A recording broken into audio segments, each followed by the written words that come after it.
everyone, today we're back with the TOEIC exam again, and in my last video I quickly told you about the parts of the test. In this video we are going to be having a look at those parts of the test in a little more detail. Alright, there won't be any tips, so this is perfect for you if you've been told that you need to take the TOEIC exam and you don't know anything about the TOEIC.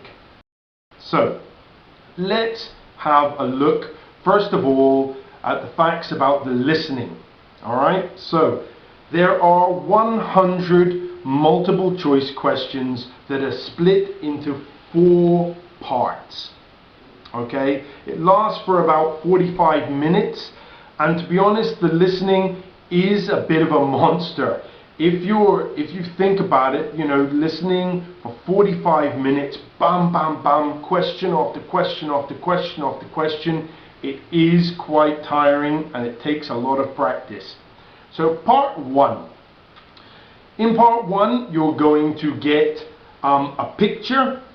Okay, you're going to be given a couple of seconds to look at the picture, and then they're going to ask you some questions, A, B, C, D, and you have to pick which statement is true about the picture.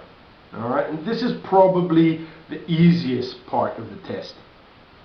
Part 2, you get 30 question responses. So you're going to hear someone ask a question like, what time is it?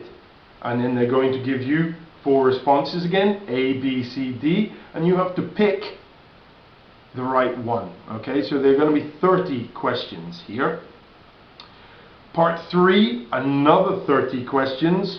This time you're going to hear a conversation between 2 people, and you've got some questions in front of you and you've got to circle the right answers.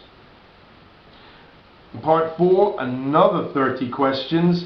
This time you're going to be listening to someone give a talk, and again you're going to see the questions and answers, and you've got to circle the correct ones. So 100 questions in 45 minutes, 4 parts, and especially I would say part 3 and part 4 are fairly tricky, okay, because each conversation has 3 or 4 questions attached to it, and you are listening for quite a lot of information.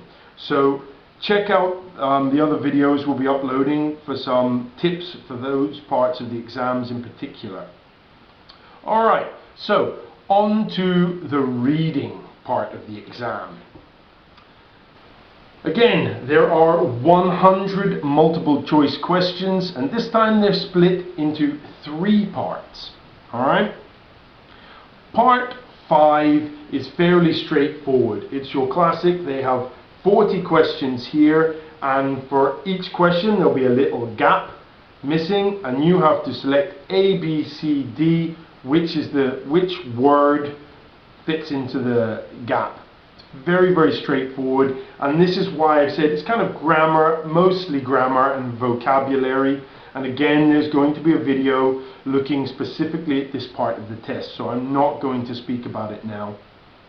Part 6, fairly similar to part 5 really, but this time you're going to get maybe a couple of emails, and there'll be a couple of words missing from the emails, and you're going to have A, B, C, D, and you've got to pick which word goes into the gap once again.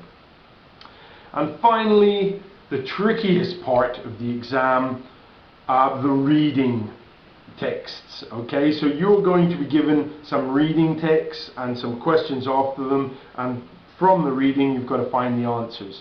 And I would say the hardest thing about the reading comprehension part of the test is the fact that you have 75 minutes to do all of this. And that's a lot, especially in the reading. So time, I think, is your biggest enemy here.